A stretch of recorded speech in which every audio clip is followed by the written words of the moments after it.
Un des gros défis pour les membres de la Convention citoyenne, c'est d'arriver à justement faire ce lien entre l'impact environnemental et l'impact social, qui sont deux logiques qu'on pense souvent de façon séparée.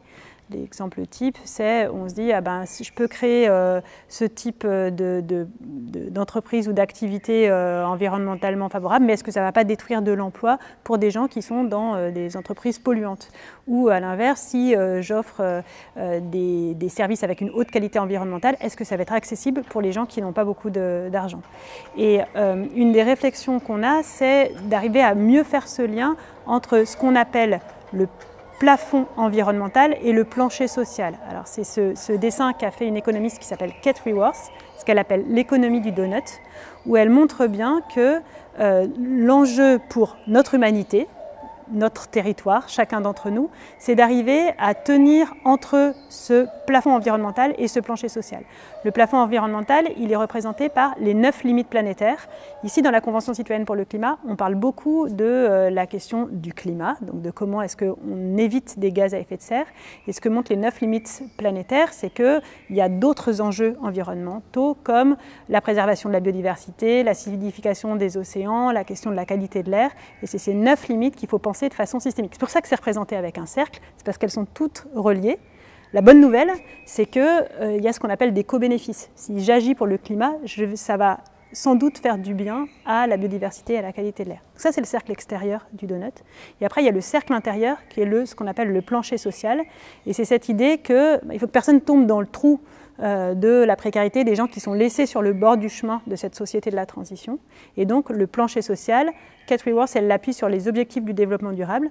Ici, sur le territoire grenoblois, on a un indicateur de bien-être soutenable qui pense cette question sous l'angle de la santé, l'accès à l'emploi, la sociabilité, l'engagement, l'accès à des services publics. Et c'est cette dimension-là, ce plancher-là sur lequel on va pouvoir s'appuyer, qui est important à prendre en compte.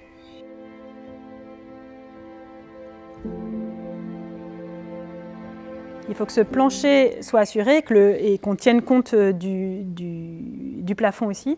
Et la posture qu'on propose, c'est de se dire un peu systématiquement, alors c'est la déclinaison qu'ont fait nos amis de Bruxelles avec leurs donuts bruxellois, c'est dit il faut que sur toutes les actions, sur tous les projets, on prenne 4 jumelles, 4 lunettes pour regarder la situation ou les projets. Quel est l'impact social local pour les gens qui vivent là? Est-ce que ça améliore leur santé, ça leur donne accès à plus d'emplois, ça? Et l'impact social global, c'est-à-dire est-ce qu'il y a des effets pour d'autres gens ailleurs sur la planète? Est-ce que ça a des effets sur la santé de populations qui vivent à d'autres endroits? Et pareil sur la question environnementale, l'impact environnemental local, est-ce que ça améliore ma qualité de l'air? Est-ce que j'ai plus de biodiversité? Et l'impact environnemental global, celui auquel on pense souvent quand on pense environnement, c'est la bonne santé de notre planète dans son ensemble. Donc ces outils-là, les 4 lunettes, le donut, c'est des outils qui nous permettent de réinterroger nos politiques publiques, c'est le volet évaluation, mais aussi de mieux concevoir. Donc dès les phases, quand on pense nouveaux projets, aujourd'hui l'enjeu c'est de penser système.